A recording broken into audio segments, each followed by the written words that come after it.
Nous sommes de retour pour un nouveau numéro du décryptage de l'actualité sur SICA. Mesdames et messieurs, bonjour. Au sommaire de cette nouvelle émission, l'avenir du franc CFA qui fait polémique sur le continent africain.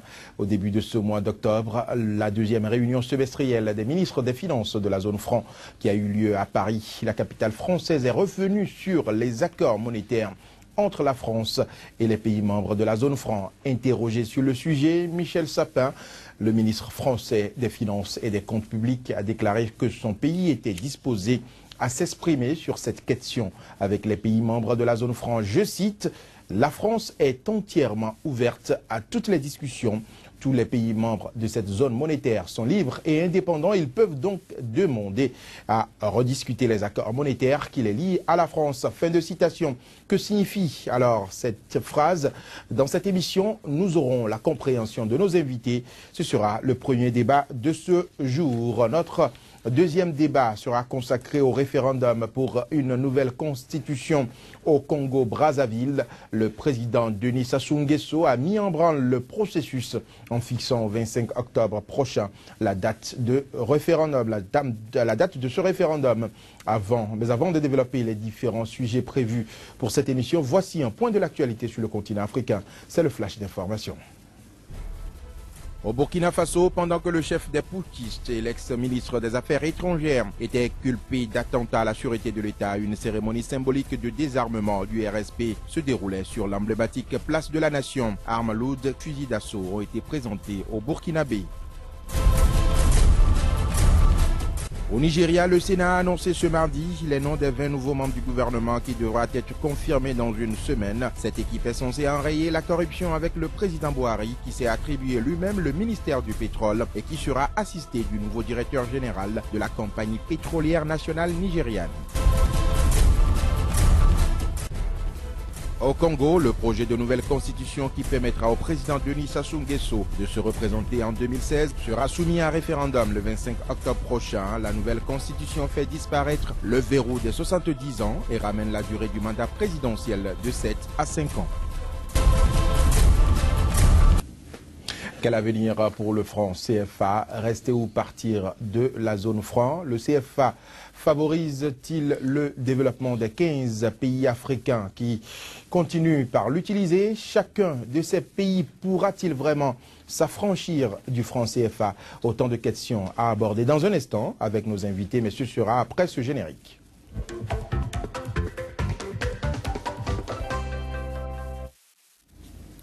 Le décryptage de ce jour se fera avec Claude Dalméda. Il est économiste et consultant en finance. Claude Dalméda, bonjour et merci d'avoir accepté notre invitation. J'ai également sur ce plateau Joël Yetonji de la rédaction de SICA TV. Joël Yetonji, bonjour. Bonjour Joël, bonjour monsieur Claude Dalméda.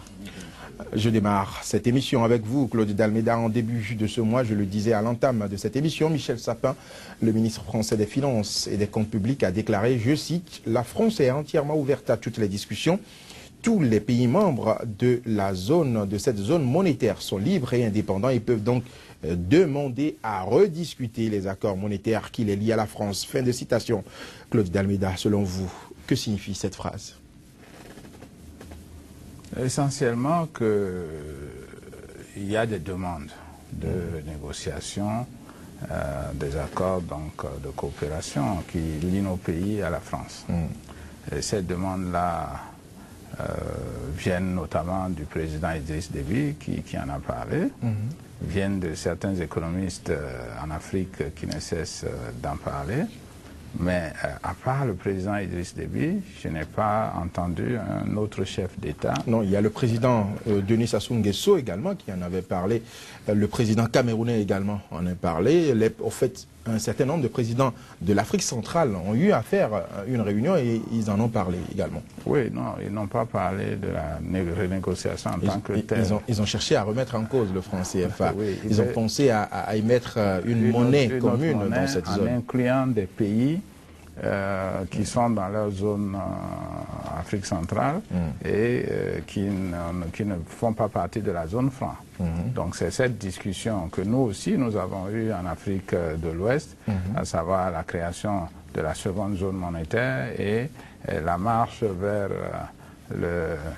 une monnaie unique africaine, Afrique de l'Ouest, de la CEDEAO, on a eu cette discussion-là. De la même manière, eux aussi ont commencé à discuter des mêmes questions pour aboutir peut-être un jour à une monnaie commune de la communauté économique de l'Afrique centrale, CEEAC. Alors, si le ministre français dit cela et dit que les pays africains sont indépendants, cela veut dire que les Africains sont libres de créer leur monnaie. Les Africains ont toujours été libres de... Mais pourquoi est-ce qu'ils ne le font pas? Pourquoi est-ce que les pays africains ont du mal à être réellement, économiquement indépendants? Je crois qu'ils sont réellement indépendants. Je crois qu'ils sont économiquement... Non, parlant économiquement, aujourd'hui le franc CFA est souché à la France. Oui, il ne peut rien faire sans la France. C'est un choix. Vous pensez que c'est un choix? Oui, c'est un choix. Ils ont choisi de rester dans cette dépendance, n'est-ce pas? Mais c'est un choix. Peut-être parce qu'ils ne se sentaient pas suffisamment grand, suffisamment mieux. Après 55 ans d'indépendance, vous pensez que 55 ans d'âge, c'est pas suffisant pour réclamer sa liberté? Le dossier revient sur la table.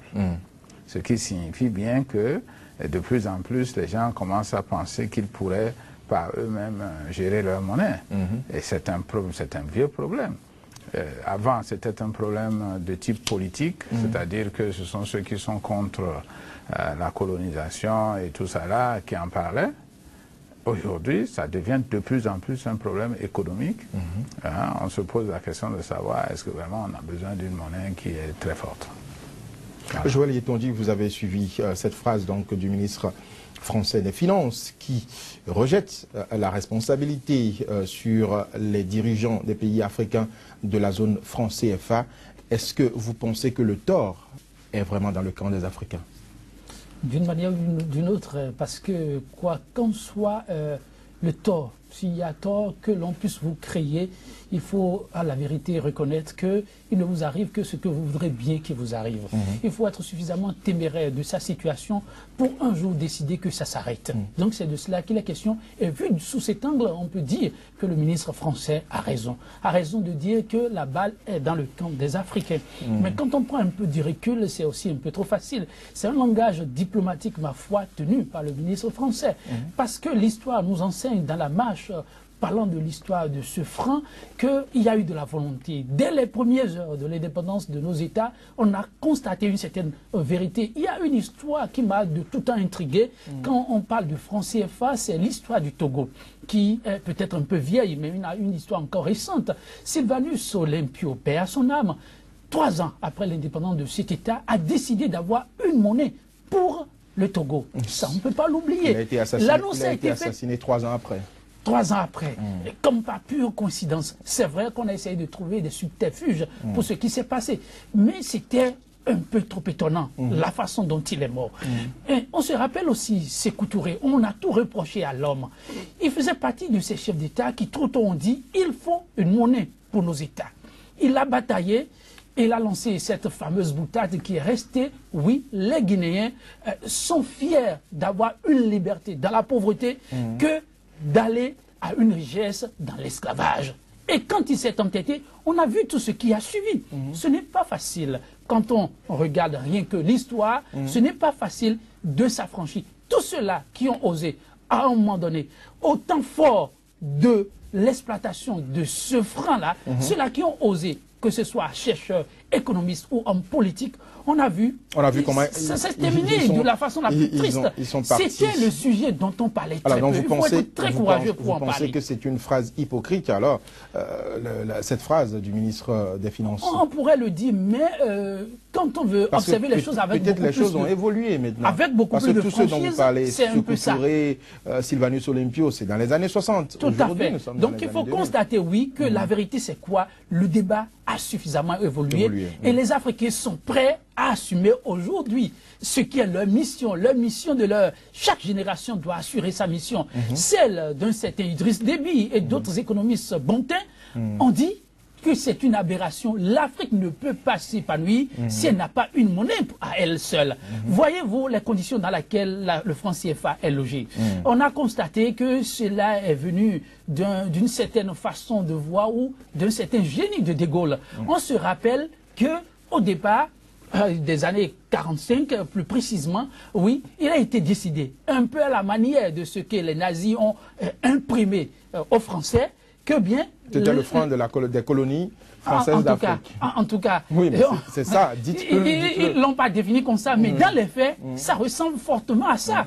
On demande à nos États, lorsque il y a les recettes d'exportation, que ces recettes soient logées au niveau du Trésor français, et comme des impôts que vous versez. Et au départ, c'est 100% des recettes qu'on dépose. 100% des recettes depuis les années 45. Aujourd'hui, on est en 2015. Et il faut à la vérité aussi souligner que si au départ c'est 100%, depuis les années 74, on est venu à 50% aujourd'hui. Mais tout compte fait, on dépose ces fonds-là. Et que se passe-t-il lorsque vous déposez ces fonds?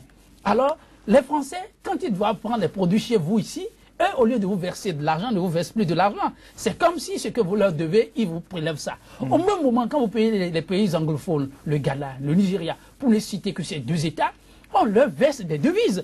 Et quand vous avez des devises, vous comprenez que ça vient fouetter votre économie. Mais dans notre cas d'espèce, ça ne fouette pas votre économie, mais pire, on a la main sur vos recettes. Quand on a la main sur vos recettes, que se passe-t-il? Quand vous en arrivez à bouder un peu la France, mais on vous ferme le robinet. Quand on vous ferme le robinet, qu'à l'interne, il n'y a pas de ressources. Oui, mais ils sont quand même 15 pays. Ils sont 15 pays qui se laissent ainsi malmener depuis 55 ans. Ce n'est pas facile. C'est-à-dire qu'il n'y a pas des intellectuels, il n'y a pas des économistes. Il y a des intellectuels. Claude Dalméda, vous êtes un économiste, vous êtes un intellectuel africain. Vous avez connaissance de tout ce qui se dit.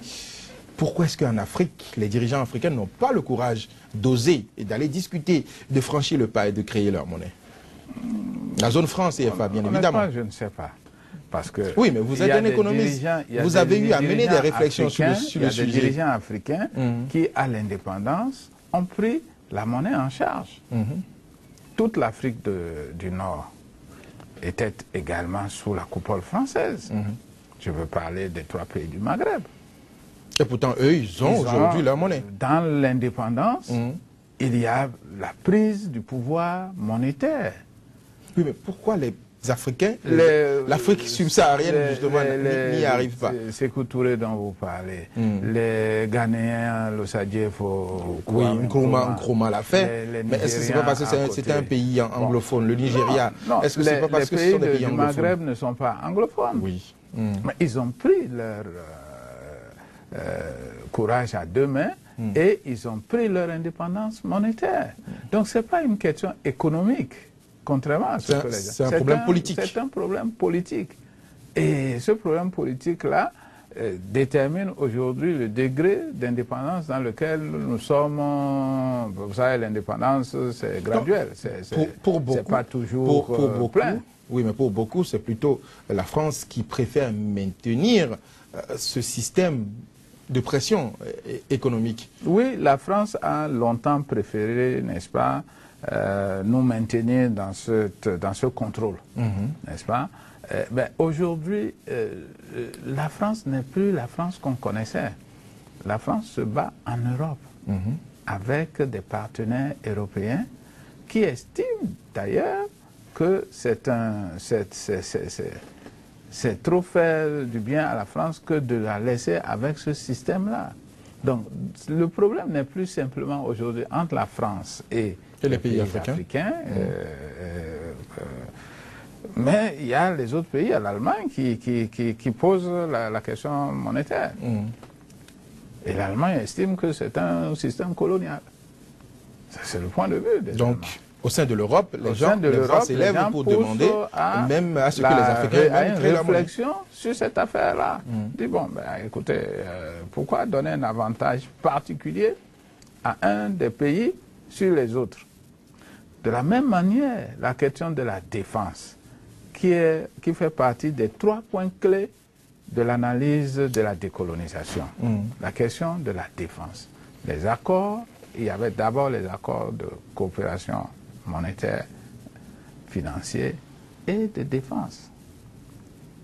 Il y avait les accords qui font partie d'un bloc Mais lorsque les Français interviennent en Afrique, ils demandent maintenant de plus en plus aux autres pays d'intervenir avec eux, de partager le poids de la responsabilité. Oui, de la défense de l'Europe.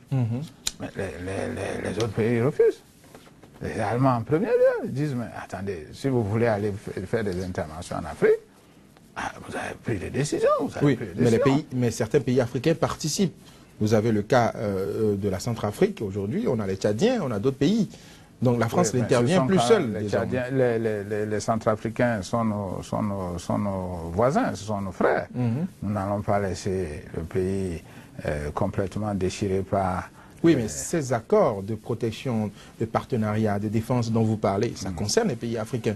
Oui, ça les concerne. Donc désormais, la France n'intervient plus seule au niveau des pays africains lorsqu'il y a des coups d'État et autres. Elle a convaincu les dirigeants africains que s'ils ne faisaient rien, la bataille va descendre jusqu'à eux.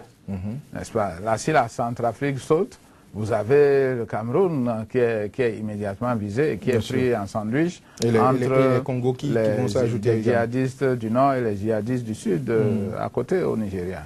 Ok? Donc, si les Camerounais ne font rien, ils ne voulaient rien faire d'ailleurs, les Camerounais. Mais s'ils ne font rien, ils vont subir des attaques de tous côtés. Et donc, les Camerounais ont fini par accepter que pour se protéger, il faut participer à la défense. Alors, Claude d'Almeida, dites-nous, en quoi est-ce que le franc CFA constitue vraiment un frein au développement économique des pays de la zone franc CFA? Bon, un frein, c'est vraiment suivant le cas. C'est rare qu'on ait vu dans l'histoire un pays qui a une monnaie forte au moment de promouvoir son développement. Une monnaie forte, c'est quoi? C'est simplement la facilité donnée aux populations de ce pays d'acheter des biens et services à l'extérieur. Si les biens et services que vous achetez, c'est des biens d'équipement pour pouvoir produire, là, vous êtes gagnant. Mais si ce que vous achetez, c'est du riz, c'est de l'huile, des biens de consommation, vous n'êtes gagnant en rien. Ce qui fait la spécialité de nos pays africains ce qui fait francophones. Spécialité, okay? Et donc, vous tuez quoi? Vous tuez la production locale. C'est-à-dire que vous pouvez produire le riz ici, vous avez plein de plans d'eau partout. Vous pouvez produire le même riz. Vous pouvez faire de l'huile. Vous avez le coton, l'huile de coton, vous avez le palmier, l'huile de palmier, vous avez le karité, vous pouvez le faire. Mais si l'huile qui vient de l'extérieur est moins chère que ce que vous produisez, vous ne pouvez pas aller loin. Donc, la question de la monnaie forte, c'est simplement cela. La monnaie forte favorise les achats à l'étranger, la monnaie faible favorise le développement de vos institutions locales. Donc c'est un choix politique qu'il faut faire. Les élites qui nous gouvernent et nous-mêmes, nous avons fait le choix de porter la cravate tous les jours. Nous n'en avons pas besoin. Nous n'en avons nullement besoin. Il fait tellement chaud dans nos pays que vraiment le style... Bon, voilà. Pourquoi avons-nous choisi ça? Parce que c'est moins cher. C'est moins cher. Et quand il y a eu la première dévaluation, vous avez vu de plus en plus le vestimentaire de nous là a changé, commencé à changer. Bon, aujourd'hui on porte de Gbagbo, la Lacoste de Gbagbo, etc. Bon, ouais, c'est des petites choses comme ça. Ok? Si on vous donne une monnaie qui est forte et on vous laisse la possibilité d'acheter à l'extérieur, vous allez acheter à l'extérieur. Mais si vous ne pouvez pas acheter à l'extérieur, vous allez consommer localement ce qui se produit chez vous. Donc il revient à chacun de ces pays de définir sa politique économique et de voir s'il faut aller vers une nouvelle monnaie ou pas, si je comprends bien. C'est bien cela. Alors Joël Yetonji, selon vous, qu'est-ce qui empêche les pays de la zone franc CFA de se mettre ensemble pour créer une monnaie commune? Qu'est-ce qui les empêche, vu qu'aujourd'hui, leurs politiques économiques sont presque semblables? Pourquoi ils ne créent pas une monnaie commune? C'est d'abord un choix effectivement politique, mais il faut observer que la plupart de ces chefs d'État au niveau de l'Afrique de l'Ouest, en l'occurrence, la façon dont ils ont eu souvent à céder au pouvoir pose un peu problème. Ce ne sont pas forcément, ou tout le temps, si ce n'est pas l'ère à laquelle nous assistons actuelle, qui est une ère très nouvelle, révolutionnaire. Encore que, il y a des tentatives de révision, nous allons y revenir. Tout à fait, mais on assiste véritablement à une petite révolution, la façon dont les gens peuvent désormais accéder au pouvoir sur le continent africain, et c'est heureux. Mais de par le passé, on constate que la plupart de ces chefs d'État sont presque choisis, même si les gens vont aux élections. Ils venaient par des coups d'État. Ils venaient par des coups d'État. Des coups d'État qui ne sont pas forcément du fait des populations, mais des populations trop souvent manipulées, aidées à ça. Parce que trop de transparence, trop de crédibilité, trop de pouvoir libéral à l'interne pour faire les choses comme cela se doit, pourrait empêcher ou étouffer des intérêts qu'on ne dit pas souvent. Alors, conséquence, on est presque à la solde des voies extérieures, pour ne pas les nommer. Donc, il y a des colonies où des pays dits mes patries, qui étaient là à dicter plutôt l'orientation. Et par rapport à ce que j'ai évoqué un peu plus tôt, pour ceux-là qui ont osé dire oui, il nous faut une monnaie, parce qu'on a observé de l'autre côté que certains ont osé, et on a constaté très rapidement la différence. On a vu comment on les a fait taire. On a vu comment on leur a tapé dessus. Et ça a servi de leçon. Mais lorsque vous restez docile, non seulement on ne vous tape pas dessus, mais on vous aide à avoir certains avantages. Oui, on a tantôt habitué les gens à ça. On parle des avantages égoïstes, des avantages personnels. Tout à fait. Mais aujourd'hui, heureusement, favorise le développement économique. Ça ne favorise pas le développement. Et en soi, le franc CFA constitue un handicap. Et les gens n'ont pas eu. Il a manqué aussi cette maturité à cette Afrique-là pour qu'ensemble, on aide nos chefs à pouvoir porter la voix du peuple, à dire que c'est ça on veut, c'est de ça qu'on a besoin, ou rien. On ne l'a pas fait. Mais aujourd'hui, il y a tellement de voix. En dehors des hommes politiques qui, hier, ont les mains liées, il y a des économistes qui ont fait un travail formidable. Il y a la lecture qu'ils ont eu à faire. Il y a les démonstrations qui nous ont exposées, qui nous ont permis de comprendre ce qui se joue et de dire on ne peut plus continuer comme ça. Et ce on ne peut plus continuer comme ça qui a été dit bâtelé a aidé à assister à ce à quoi nous assistons aujourd'hui. Cette France qui dit oui, nous acceptons de discuter, mais tenez, observez qu'au niveau de cette zone franc, les institutions qui la composent, si nous prenons les banques simplement, la BCAO par exemple, la composition, mais la France est présente. Mais comment? En bonne position, en pole position, oui, avec un droit de veto. Qu'est-ce que ça signifie? Lorsque les Africains disent, après réflexion, après que ces économistes ont proposé à leur chef ce qu'on peut pour cette Afrique-là, et qu'on conseille, on décide de suivre une orientation donnée, mais au nom de ce droit de veto, qui parfois, au nom d'abord de cet intérêt à pouvoir s'exprimer, on dit, nous, Africains, nous voulons aller dans cette direction, mais la France représentée dit, mais en allant dans cette direction, ça ne nous avantage pas. Et au nom de ce droit de veto, on dit, niet, on ne peut pas avancer. Conséquence, on fait du surplace. Donc l'émergence prônée reste du bout des lèvres. Mais pas polarisation de forme. Vous observez qu'au Nigeria, malgré la corruption très grandissante par rapport à deux États francophones, je dis, malgré la corruption très grandissante, on constate que le pays arrive à sortir. Pourquoi? Parce que la devise y entre fortement et le pays arrive à décider de l'orientation à donner à ses sous. Et ça, c'est important. Ils ont la maîtrise de leur flux financier. Mais l'Afrique de l'Ouest, on n'a pas la maîtrise de ce flux financier. Par conséquent, vous ne pouvez pas avoir le résultat escompté. Alors, mais de l'autre côté, si on a la même mise sur vos sous, mais vous n'êtes plus vous ne pouvez pas avoir votre indépendance. Ce n'est pas possible. Alors, comment vous voyez l'avenir du franc CFA, Joël Yitonji? Je pense que si la France, dans les années à venir, si la France comprend aujourd'hui, ce serait heureux. Sinon, on viendrait à un forcing. Vous pensez que les pays africains vont vraiment aller vers une monnaie commune, vont créer une monnaie dans les jours à venir? Ça va être un peu difficile, mais on n'a pas le choix. On finira par arriver là. C'est les grands ensembles qui dirigent désormais le monde. Et la France est en train de comprendre. Il y a Maître d'Almeida qui a dit tout à l'heure, que l'Allemagne, à un moment donné, a forcé la même. Elle a dit, mais ça reste un choix. Parce que, en disant ça reste un choix, on constate que la France tire énormément profit de cette situation-là. Parce que cette somme qui dort dans le trésor public français, mais ça aide à gérer des situations.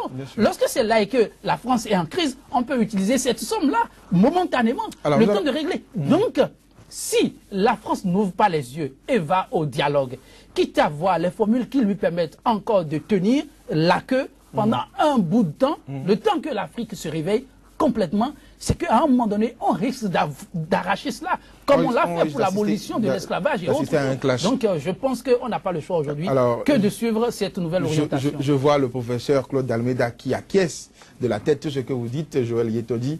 Claude Almeida, comment vous voyez l'avenir du franc CFA?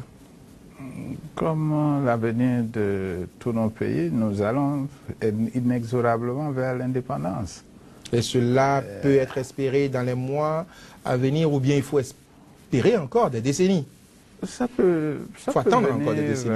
Vous savez, en 1945, au sortir de la guerre, les Français n'imaginaient pas accorder l'indépendance aux pays africains 15 ans après. Il y a eu une forte pression, n'est-ce pas, des Nations Unies.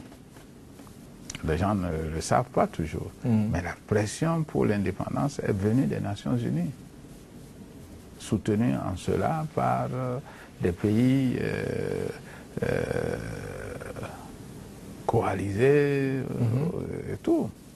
Bon, aujourd'hui, une pression naît de l'Europe elle-même. Et donc, on ne peut pas savoir combien de temps ça va durer, mais on sait qu'il y a des choses qui se font déjà dans l'ombre. Arrivé à son terme. On le sait. Okay? Quand j'écrivais mon livre sur le devenir du franc CFA, c'était la veille du passage à l'euro. Je l'ai sorti exactement la veille, en 1998. Et dans votre livre, vous aviez prévu qu'on en finisse un jour avec le franc CFA, j'ai dit qu'il y aura une nouvelle monnaie. La création de l'euro est déjà la principale prémisse pour déboucher sur une nouvelle monnaie africaine. Pour déboucher sur l'abandon du franc CFA. Parce qu'une fois que la France se sera protégée globalement au sein de l'euro, de l'Europe, elle n'aura plus besoin de la même manière de l'Afrique. Et donc, la réussite de l'euro, de l'Europe d'une manière générale, est la principale prémisse qui montre que nous sommes arrivés au bout du rouleau et que ça va être détruit à un moment ou à un autre. Alors, Claude Almeida, dites-nous, comment doit-on s'y prendre? Comment fait-on pour créer une nouvelle monnaie? Quelle est la procédure? D'une façon schématisée, très rapidement. Schématisée, première chose, il faut prendre la décision de créer une monnaie. Et ensuite, s'asseoir religieusement avec les forces économiques et financières pour définir, n'est-ce pas, comment on va défendre cette monnaie. Créer une monnaie, c'est simple. Mais la défendre, c'est autre chose. Défendre une monnaie signifie quoi? Signifie que si vous n'avez pas, à un moment donné, assez de devises, il faut que vous ayez quelqu'un quelque part qui accepte de vous les prêter. Vous pouvez être un chef de famille, vous n'avez pas assez d'argent à un mois donné, vous allez à votre banque. Donc ça veut dire qu'il faut avoir une banque centrale, il faut être souché à une banque centrale. Oui, c'est toujours une banque centrale qui gère les questions monétaires, mais il faut avoir des accords de coopération avec d'autres pays. Pas les accords de coopération de type politique. Oui, comme cela se passe actuellement. Des accords de coopération de type économique, monétaire et financier, n'est-ce pas? Comme vous avez vu, la Chine à un moment donné est intervenue pour sauver le dollar. Parce qu'elle avait intérêt à ce que le dollar ne se casse pas trop la figure. Alors, dans le schéma que nous sommes actuellement, quel pays arrangerait les Africains? Parce qu'on sait que la Chine bat beaucoup les premiers pays. On a la Russie, on a les Américains. Les premiers pays, ben, ce sont les pays européens, qui sont quand même nos vieux partenaires, qui sont nos principaux partenaires. Oui, mais maintenant, il y a les pays émergents. Sont là aujourd'hui qui sont en train de bousculer. Oui, il y a les pays émergents. Aujourd'hui, la Chine cherche une place en Afrique et la Chine a des réserves de change extraordinaires. Donc, si vous mettez une corbeille en place, vous allez demander aux uns et aux autres de vous aider à remplir votre corbeille. Bien sûr. La corbeille, c'est c'est l'ensemble des devises que les autres peuvent vous prêter pour pouvoir sauvegarder votre monnaie. Évidemment, si vous faites une mauvaise gestion monétaire, votre corbeille va disparaître. Et donc, vous allez devoir discuter avec vos vis-à-vis et ils vont vous imposer des choses. Ils vont dire, mais écoutez, vous faites n'importe quoi chez vous. Rectifiez votre gestion. OK? Mais on va vous donner encore un peu. C'est le cas de la Grèce. Vous voyez ce qui se passe en Grèce. On leur a dit, mais écoutez, vous avez des entreprises majeures dans le pays qui ne payent pas d'impôts. Et vous avez des problèmes. Il faut les appeler à contribution. Il faut que tous les grands amateurs là, et tout ça là, payent des impôts. Ils disent qu'ils ne veulent pas faire. On dit, bon, ok, vous ne le faites pas, on vous coupe les vivres. Ils ont été obligés d'accepter et de se soumettre à ce qu'on leur demandait parce que les autres ne vont pas vous donner leur argent et vous allez en faire ce que vous voulez. Une nouvelle monnaie exige beaucoup plus de responsabilités. Ah ben, bien entendu, elle exige beaucoup plus de responsabilités que donc la complaisance qu'on observe souvent dans les pays africains doit disparaître pour avoir elle disparaît automatiquement parce que quand vous avez votre propre monnaie et qu'elle n'est pas soutenue par quelqu'un d'autre, quand ça se gâte, tout le monde le voit automatiquement.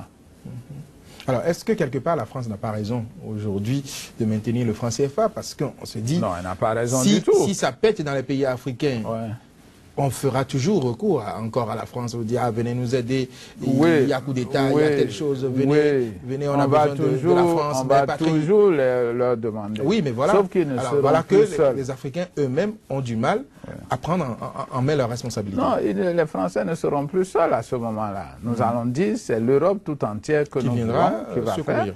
Nous allons appeler les Chinois, nous allons appeler les Américains, nous allons appeler les Brésiliens, les Indo-Pakistanais, tous ces pays qui font du commerce avec nous et qui veulent continuer à faire ce commerce avec nous. Autrement dit, qui seront donc prêts à nous aider à faire le commerce. Okay? C'est de ça qu'il s'agit tout simplement. Changer le vis-à-vis français avec un ensemble de partenaires pour diminuer la dépendance politique qui est dans le vis-à-vis. Si c'est une seule personne qui vous soutient, vous n'avez même pas le choix. Quand ça va mal, vous respectez ce qu'il vous dit et puis c'est tout. Quand les soutiens sont nombreux, bon, vous avez le choix. Il y en a toujours un qui vous dit, bon, ben, écoutez, moi, je vais vous continuer à vous aider. Joël Etondi, quelles pourront, selon vous, être les conséquences d'une nouvelle monnaie sur l'économie des pays africains, d'une part, et sur l'économie française, d'autre part? Je trouve plutôt ça comme un impact très positif pour cette Afrique-là. Ceux-là qui ont compris qu'ils sont en train de tempêter, ils ont mûrement réfléchi. C'est aux autres pays qui pensent qu'ils ont besoin d'être portés, de se prendre aussi au sérieux. Pourquoi? Parce que dès que vous avez un franc, comme l'a dit M. Dalbeda, oui, il vous faut la complicité des autres pour vous accompagner. Mais cela signifie que vous auriez étudié un peu votre terrain d'action. Cela signifie aussi que quelque part, vous devez créer des valeurs ajoutées. Mais créer des valeurs ajoutées lorsque vous avez le franc, qu'est-ce que ça signifie? Ça signifie que vous avez de la production locale. Alors, il n'y a pas de pays, en principe, qui puisse rester à la traîne. Si la gestion, elle est bonne, elle est catholique, elle est saine. Donc, la lutte contre la corruption, le combat qui est en train d'être mené maintenant, elle doit se poursuivre. Donc la société civile a de la matière. Il y a vraiment de lait à moudre et il faut que tout le monde se mette à la tâche. Parce que quoi? Oui, il y a une formule consacrée de Nicolas Agbourou, que j'aime très bien, le grand économiste, qui m'a aussi beaucoup inspiré. Il dit qu'en 3 jours, nous avons notre monnaie. En 3 jours. Parce qu'il faut la volonté politique, comme l'a dit M. Dalmeda. La volonté politique vous amène à sortir votre projet de loi. Et ensuite, le second jour, l'Assemblée qui s'assoit dessus, qui examine et approuve. Ensuite, il y a la promulgation et on passe à la machine. Lorsque vous avez de la production, citez un pays où il n'y a pas de la terre, un pays africain où il n'y a pas de la terre, où vraiment nous n'avons pas la saison qu'il faut. Non, il n'y en a pratiquement pas, si ce n'est pas de la paresse. Donc que les gens commencent par valoriser les terres, que le combat que certains ont lancé trop tôt a demandé à tout le monde d'aller vers la terre, on ne le fait pas, il y a la pollution qui ne dit pas son nom, qui dit sa loi. Qu'on commence pas à mener les gens à travailler, vous voyez, il y aura de la matière. On sera obligé de penser à la production agricole et donc à la mécanisation, par la bouche, réellement. Si on va à la mécanisation, ça signifie qu'il y a du travail pour la jeunesse. Donc, à vrai dire, une nouvelle monnaie va de la richesse. Va booster le développement des pays africains. Il n'y aura pas de pays qui aura... Mais vous serez embêtés de constater que ceux-là qui étaient à la traîne comme vous, qui tendaient la main, aujourd'hui, on vient vers eux, on les respecte. Parce que c'est ça, on sera obligé de les respecter. Et les rapports avec l'Europe seront tout autres. Il n'y aura plus ce rapport d'assistanat. On sera obligé de discuter d'égal à égal. Et c'est tout à l'actif de l'Afrique. Moi, je pense que nous avons plutôt à profiter. Vous imaginez, c'était Idriss Déby, quand on l'a entendu en août passé bouder pour dire que c'est fini là, France CFA, on a dit, Idriss Déby, qui a tout le temps, d'une manière ou d'une autre, fait la politique française, qui parle comme ça, mais ils l'ont compris. On ne peut pas avoir des spécialistes sortis de nos universités, de grands maîtres, que les gens consultent à l'extérieur, faire ce travail formidable, et que nous, on soit là tout le temps, voter chez nous, pensant que ce qu'on nous apporte nous aide. Au contraire, ça nous apporte davantage. Ça enfonce les pays africains. Voilà. Claude Almeida, très rapidement, quelles pourront être les conséquences d'une nouvelle monnaie africaine sur les pays africains et sur la France, d'autre part? Sur la France, les conséquences seront minimes, voire inexistantes. Quasiment inexistantes, parce que le poids de tous les pays africains mis ensemble sur la monnaie française, sur le volume de la monnaie française, c'est 1-2%. C'est rien du tout au jour d'aujourd'hui. Donc ce n'est pas ça qui va déranger les Français. De toutes les façons, l'orientation de votre commerce extérieur fait que vous allez toujours continuer à importer de la France, alors que peut-être au Nigeria à côté, vous avez les mêmes choses.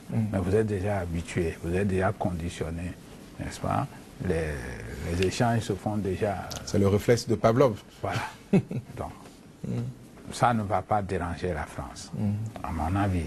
Ça va diminuer simplement peut-être une partie de l'influence française dans la politique.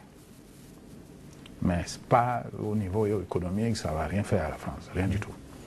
Par contre, dans les pays africains, il n'est pas évident du tout qu'une nouvelle monnaie va produire tout de suite ce que vous dites là. Pour que la monnaie produise des changements, il faut du temps. Il faut beaucoup de temps. Et pendant ce temps-là, il faut que les pays en question gèrent correctement leur monnaie. Ouais. Il faut qu'ils gèrent correctement leur monnaie. Et gérer correctement la monnaie, ce n'est pas d'ouvrir la vanne du crédit n'importe comment. Au contraire, c'est serrer suffisamment les vannes pour éviter que vous créez une monnaie qui ne peut plus rien acheter. Donc, ce n'est pas automatiquement. Au contraire, d'ailleurs, vous allez souffrir un peu. Combien d'années environ? 5, 10 ans? Non, ça peut durer 50 ans. Ça peut durer 50 ans. Donc, la possibilité d'une crise est là. La possibilité de la création d'une nouvelle monnaie vient toujours avec la possibilité d'une crise. Si vous la gérez mal, vous aurez tout de suite la crise et c'est cash. La gérer mal, c'est que vous croyez que vous pouvez prendre l'argent maintenant que c'est vous qui la produisez. Vous pouvez faire autant de coupures. Vous pouvez faire ce que vous voulez. Ah, là, vous allez avoir des problèmes sérieux. Au contraire, si vous voulez vraiment que la monnaie vous serve à quelque chose, vous devez changer du tout au tout, éviter d'utiliser votre argent à importer n'importe quel gobelet de Chine, etc. Vous devez changer. Dans toutes les facilités que vous avez, vous devez mettre le haut là sur ça. Donc, si vous ne le faites pas, votre argent va sortir vraiment sans que vous vous en comme de l'eau, comme un liquide, et au bout du compte.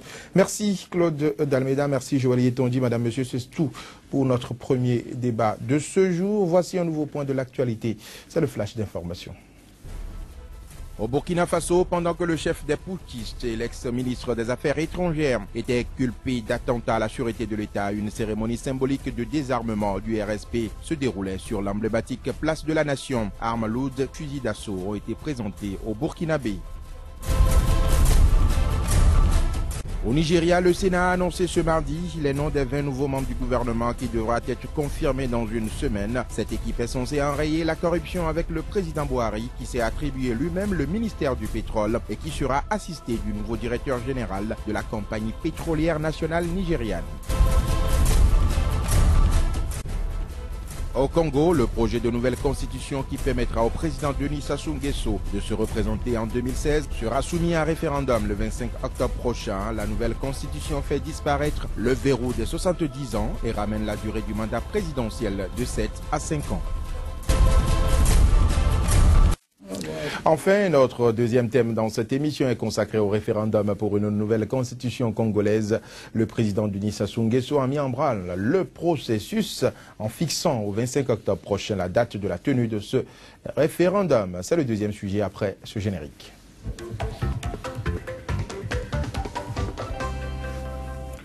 Le débat se poursuit avec Claude Almeida et Joël Yetonji. Joël Yetonji, est-ce que vous pensez que le référendum aura vraiment lieu le 25 octobre prochain au Congo? C'est une date prise, tout est possible.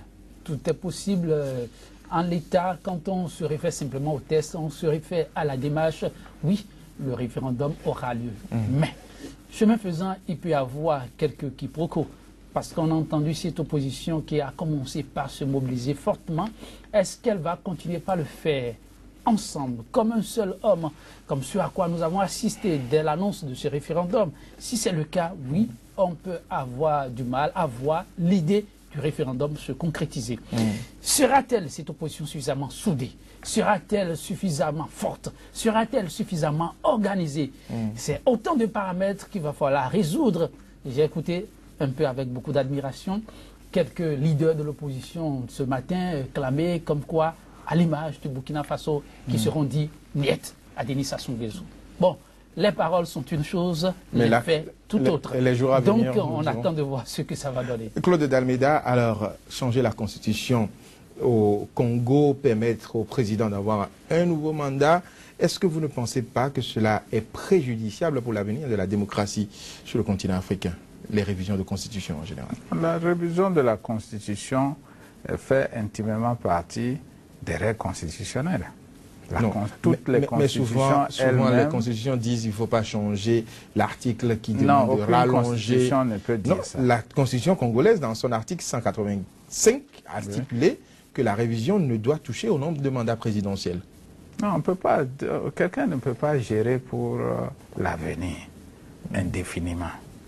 C'est des gens qui qui ont fait un référendum ou bien un vote pour choisir une constitution donnée. On ne peut pas, quelqu'un ne peut pas, 20 ans derrière, me dire que ce que lui il a décidé doit être indéfiniment comme ça. Donc vous pensez qu'il faut c'est un problème démocratique. La constitution doit pouvoir être modifiée par ceux-là même qui l'ont pris, c'est-à-dire le peuple.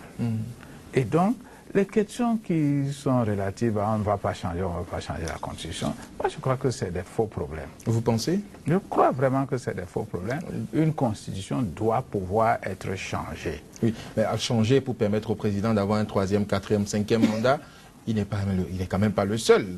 Oui, mais c'est pas dans un seul pays en Afrique que ce problème-là est posé. Oui, mais est-ce que c'est pas la gourmandise justement de nos dirigeants, des dirigeants africains qui est en train de nous devons nous poser sérieusement la question de savoir est-ce que les règles que nous adoptons là sont conformes à l'état de nos pays? Et c'est partout que vous avez le même problème. Vous ne pouvez pas dire que la règle est juste. Et ben, bon, oui, donc, mais est-ce que vous ne pensez quand même pas qu'après avoir géré un temps, qu'on laisse la main à d'autres personnes? Oui, mais quel temps? Moi, je ne crois pas qu'une gestion. Donc vous pensez qu'un président peut rester à la tête du pays pendant 50 ans? Oui, je pense ça. Un mandat présidentiel doit durer 50 ans, à votre avis? Non, mais moi, je ne pense pas qu'un mandat présidentiel de 5 ans, multiplié par 2, permette à quelqu'un de faire quelque chose de sérieux. Vous pensez qu'il faut limiter le mandat à combien? À 10 ans? Un seul mandat? Non, pas un seul mandat. Okay? Mais moi, je suis partisan d'un mandat de 7 ans. Autant que possible? Non, au moins... Avec une ouverture... Au moins 2 à 3 fois. Là, vous avez le temps d'avoir vraiment, un adulte, on a le temps de travailler. Qui a fini sa carrière. Nous sommes des pays à construire. OK? Regardez bien ce qui se passe quand vous avez un mandat de 5 ans. Le président qui vient prend 2 ans pour s'asseoir et comprendre les rouages du système. Non, il doit quand même être préparé. On ne vient pas prendre un pouvoir par hasard. Non, il n'est pas forcément préparé. Et on a vu ça. Non, c'est Ok. dû simplement au fait qu'on n'a pas il un n'est pas système forcément politique préparé. suffisamment rodé dans les pays africains. Ben non, ben justement, Dans les nous, autres notre pays, constitution autorise ceux que qui n'importe deviennent qui, par présidents exemple, devienne président. milite au sein d'un parti avant de Nous, devenir. notre constitution, elle autorise que n'importe qui sorti de n'importe où devienne président. Donc, il y a 1 an à 2 pendant lesquels il essaye de se saisir de l'appareil d'État. L'année suivante, il commence à travailler, tout le monde l'appelle. Il dit, ah, mais ce que vous êtes en train de faire là, nous, on n'a rien. Hein. Et les élections arrivent... Dans 3 ans. Attends, c'est fini. Donc il commence pas à penser à son second mandat. Il commence à penser forcément à son second mandat et donc à édulcorer tout ce qu'il pouvait faire. Donc, vraiment, c'est au 2e mandat, s'il est réélu, c'est au 2e mandat qu'il peut faire quelque chose. Je ne crois pas, honnêtement, en tant qu'économiste, moi je ne crois pas que les mandats de 5 ans là soient définis pour faire quelque chose de sérieux. Donc vous pensez qu'il faut aller vers des mandats de 7 ans et ouvrir autant que possible Au moins 3 mandats. Moi, je milite pour pour 3 avoir mandats. de vrais présidents fondateurs dans les pays africains. Merci Claude Dalméda. Je rappelle que vous êtes économiste et consultant en finance. Merci Joël Yetonji de la rédaction de SICA. Madame, Monsieur, merci de nous avoir suivis. C'est tout pour cette émission. Très bonne suite de programme sur SICA. Merci beaucoup. Je milite pour 3 mandats.